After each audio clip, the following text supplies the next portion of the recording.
Danes me veseli imeti kot gosta Jerneja Uleta.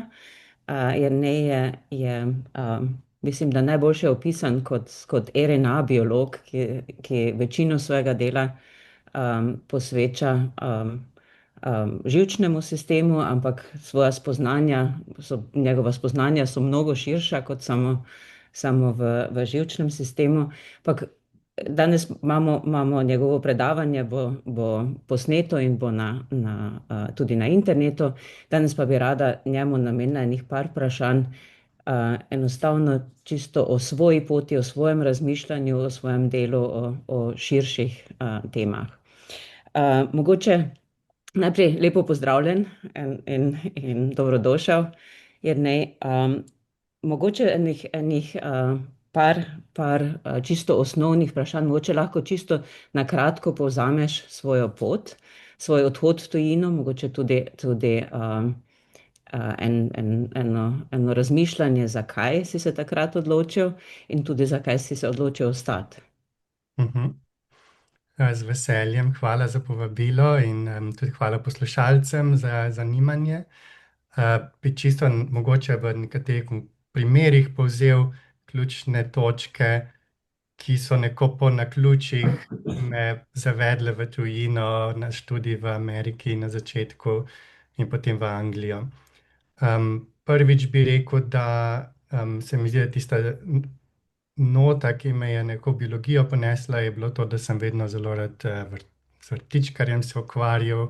Moj deda me je tako vedel notri in je bil tudi zelo tako velikodušen, da mi je dal en košček vrta, da sem že od malega lahko tam skupaj z bratranci pa sestričnami se nekaj napol igral, napol sadil in počasi od njega učil.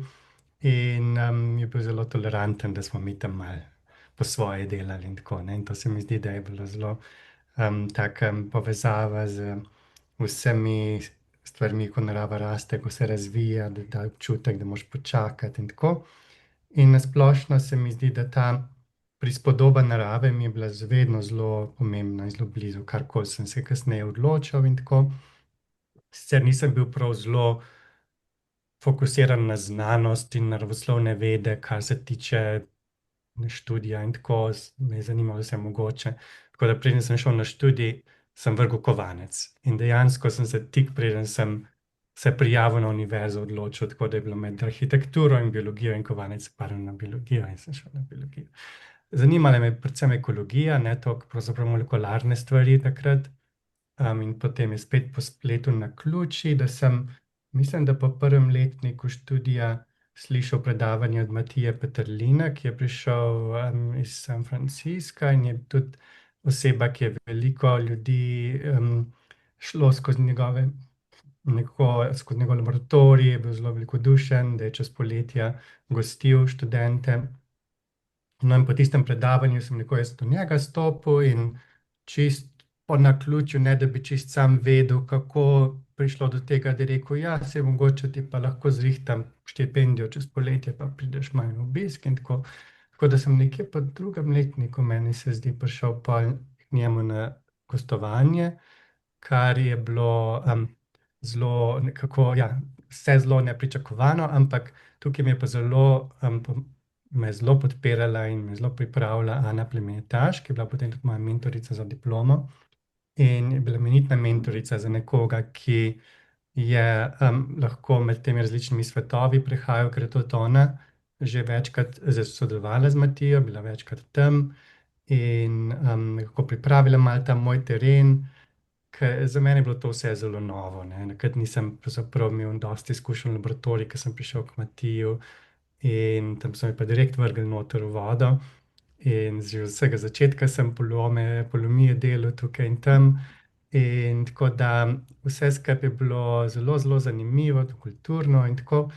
In tako da se mi zdi, da po eni strani zaradi podpore Anice sem vztrajal, mislim, da brez nje verjetno ne bi, ker bi me vse skupaj preveč prestrašili in bi bilo zelo tako naenkrat in tako. Pa seveda Matija tudi, ki me je zelo podpiral in dajo zaupanje, da te stvari trajajo, ne moreš od vsega začetka že neke uspešne poskuse narediti in tako. In tako da sem se pol neko s to izkušnjo, vsem predvsem ta kulturna izkušnja, ne, delanja z ljudmi iz vsega sveta, mi je bila zelo privlačna, tako da sem se pol prijavil na vse mogoče programe v tujini in šel na doktorat v New York naprej. Tako da bi rekel, vse je na stiku med ljudmi, stiku izkušenj in med tem, kaj te zanima, kaj me je zanimalo kot raziskovalno, ampak tudi hkrati, kakšne vrste povezav sem hotel narediti z drugimi ljudmi in izkušenj v življenju in tako naprej. Mhm. Hvala lepa, zdaj res interesantno. Povej, dve stvari si omenil, pa bi mogoče lahko razmišljamo malo o njih. Namreč eno delanje napak. Se mi zdi, da poudarjaš, kako pomembno je. Verjetno doživljaš, da je to z druge strani, seveda za mladimi, ki včasih mogoče so malo preveč prestrašeni pred napakami. Kako gledaš na to? No, moram reči, da sem bil strašansko prestrašen nad napakami takrat in da je bila to velika travma. In tudi direkt sem prišel delati z eno postdokijo tam, ki je bila zelo, zelo pedantna in stroga in tako. In tako da vsekakor takrat iz moje perspektive napake niso bile neka stvar, ki bi si jih prav želel, ampak seveda so se pa dogajale, ne. In tako da ja, vsekakor zdaj, ko delam z mladimi, no, študenti, ki se uvajajo in tako, mi je to zelo dobro, da sem imel sam te izkušnje in da se zavedam, koliko Mhm. je se skoraj težko, ljudje smo taki, da se skoraj ne moremo drugače naučiti kot čez napake neke stvari in jih dejansko čisto razumeti, ne. Ja. In tako da moram reči, da tukaj sem bil zelo, sem imel srečo, no, da sem imel ljudi take, ki so me podpirali in razumeli mogoče to dolgoročno vizijo. Pa svoje tudi, če malo bolj zgodaj začneš, ne, takrat, ko sem že pred dodiplomskega študija delal te napake, ti malo bolj ljudje pa skozi prste pogledajo. Mhm. Tako da to, da vsekakor ja, imeti možnost napake delati, da imaš okolje, ki ti to omogoča in da se lotiš stvari včasih malo nestandardno, tako da se tudi pol ne pričakuje od tebe, da si že čisto vse pripravljen in tako. Tako. Ja. Mhm. Ja. Še mogoče ena stvar, en aspekt, ki si ga tudi povzel, je, da ni bilo dosti načrta od začetka. Mhm. Ampak če pogledam tvojo karierno pot, je pa res kar neverjetna. Zelo mlad si dobil prvo mesto, pravzaprav prvo skupino za voditi. Sami res izredni inštituti. Um, je bil en čas na tvoji poti, kjer si začel malo bolj, kjer si začel resno planirati, ožje planirati, kdaj približno? Mhm. Moram reči, ko sem prišel na doktorat v New Yorku, to je mala univerza, Rockefeller University, ki spet kot študent te zelo dobro podpirajo in spet ti dajo možnost, da lahko bolj dolgoročno razmišljaš. Ko sem bil študent, takrat je bila povprečna doba doktorata 7 let. Sem imel tudi druge v razredu, ki so že 10 let delali doktorat, pa so zelo uživali, pa nobenih ni silil in tako. To je zelo tak poseben program in se mi zdi, večina teh bolj privat univerz v Ameriki je na ta način, da so študentje financirani neodvisno in potem jih zelo radi imajo v laboratoriju, tako da te prav nič ne porivajo, da bi končal doktorat, nekaj jim prav pride, da nekdo je že sam financiran in tako. Sicer pol so poskušali to malo skrajšati, tako da moj doktorat je bil malo čez 5 let, ampak še vedno je ta način razmišljanja dolgoročen bil koristen, tako da sem jaz po 2 letih doktorata zamenjal tematiko. In to mi je bilo tudi zelo koristno, ker pravzaprav, ko sem začel, nisem dobro vedel, kaj je tista tematika, kjer se največ priložnosti omogoča dolgoročno, kje bi se lahko res jaz samostojno razvijal in tako. In tudi, da bi imel tisto sigurnost. Jaz sem prišel zelo preplašen tja, ne. Nisem imel občutka, kako to pravzaprav tudi se lahko rečeš, jaz bom pa zdaj to delal, ne, v nekem laboratoriju, kjer imaš okrog sebe zelo velike strokovnjake in tako. Da sem rabo tiste prve 2 leta, da sem dobil malo spoznal ljudi, malo občutek, kako to pravzaprav deluje vse skupaj, tudi jezik. Prvo leto ničesar nisem rekel, niti. Že vse sem znal angleščino, a to znanstveno angleščino, te pogovore, jaz sem samo poslušal, meni je bilo to vse tujina, ne, tuj jezik. Prej sem sploh razumel, kaj ljudje govorijo, kaj mislijo. Tako da sem rabo ves ta čas. In tako da, ja, pol nekje po drugem letu sem gotovo, da skupina, kjer sem, je bila super, pravzaprav šef je Nobelovo dobil takrat in vse mogoče, ampak ni bilo pa tisto, da bi jaz rekel, aha, tu se bom pa jaz lahko nekaj dolgoročno razvil. Lahko bi doktoriral, ne bi pa iz tega naredil neko novo pot za sebe in tako ne.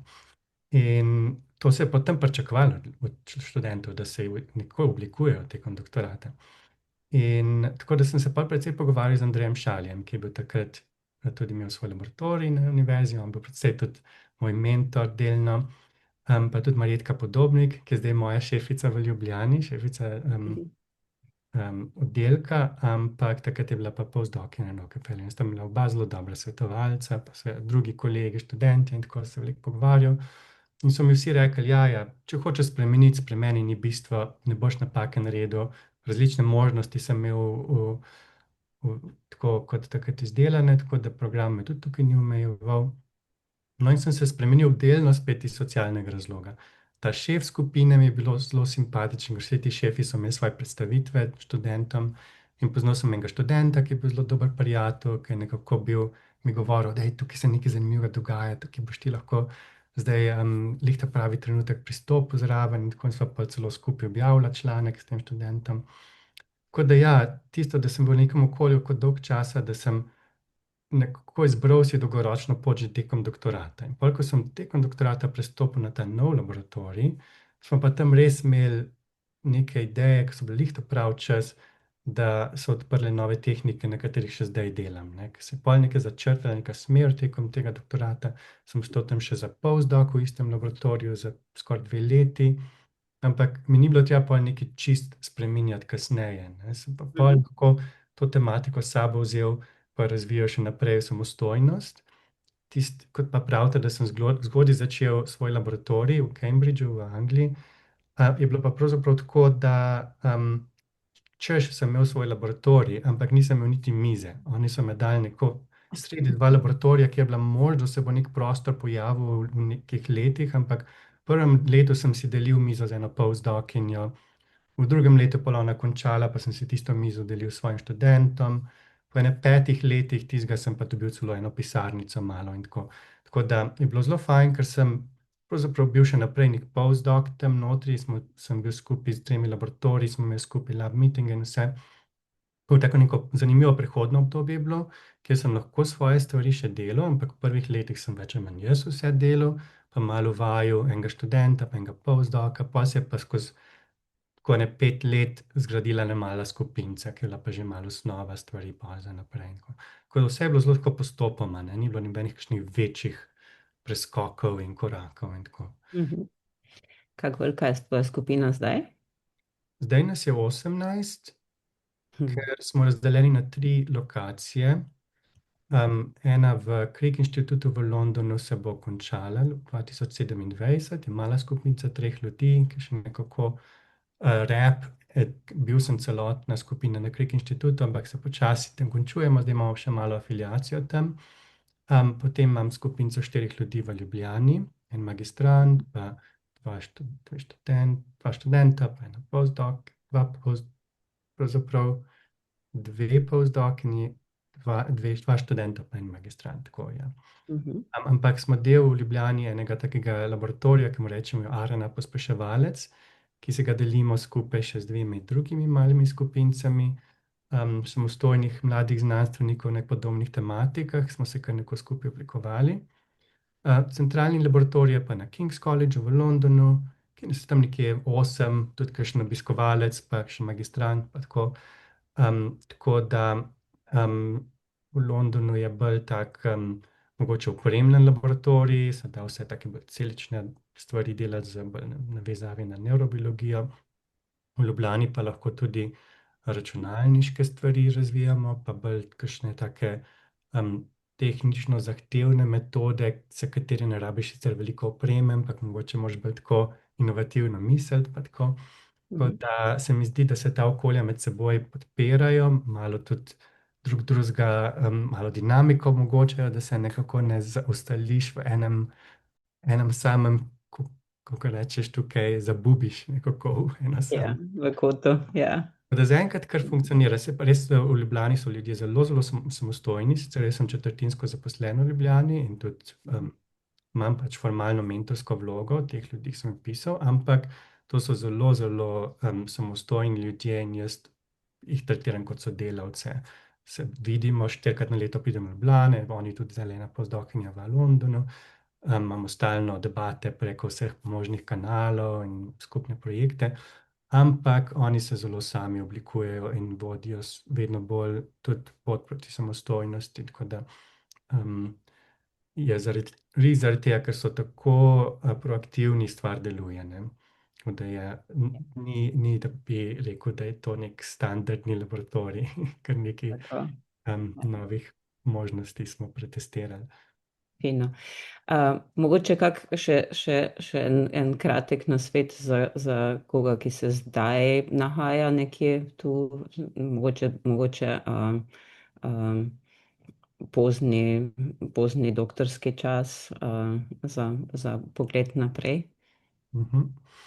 Eno stvar, ki jaz rad razlagam, kar meni tudi zelo leži, kadar tako premišljam smernice, je spet ta alegorija iz narave, kjer se dostikrat se tudi tako reče kot znanstveniki, ki moraš splezati na neko goro, ne, to je tvoj izziv in tako, neka alegorija nekega pohodnika, kar nam je Slovencem zelo blizu. Jaz sem tudi sam bil velik pohodnik skupaj s svojimi strici in tetami in bratranci in tako. In še zdaj to zelo pogrešam, oziroma zdaj se že veselim, ker so otroci lih toliko starosti, da bomo že počasi, zdaj lih naslednji teden pridemo v Slovenijo, pa že planiramo izlete na Lubnik, pa na Slivnico. Pa tako. Ampak poleg te alegorije meni je zelo pomembna tudi alegorija vode. In se mi zdi, da obe dve nekako morate se med seboj uskladiti. Ker ta alegorija, kako priti na vrh, pomeni, da po eni strani si zelo tako tisti, ki si sam oblikuješ pot in zelo jasno zastaviš cilj, kar je pomembno, medtem ko alegorija vode je pa bolj to, da se pridružiš nekemu toku, ne? In da si mogoče en potoček, ki bo počasi pridružil se reki in ta bo pa na konec kar sama pritekla do nekega morja.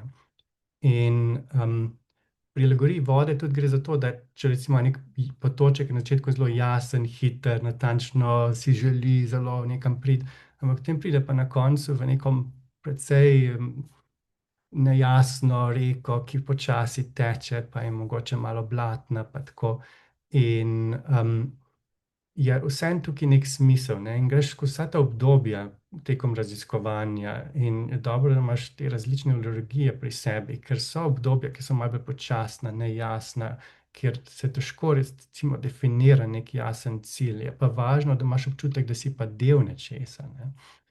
In se mi zdi, da danes imamo tako obdobje, kjer smo nekako preplavljeni z informacijo do neke mere, ne? Imamo ogromno možnosti dostopa do vsega.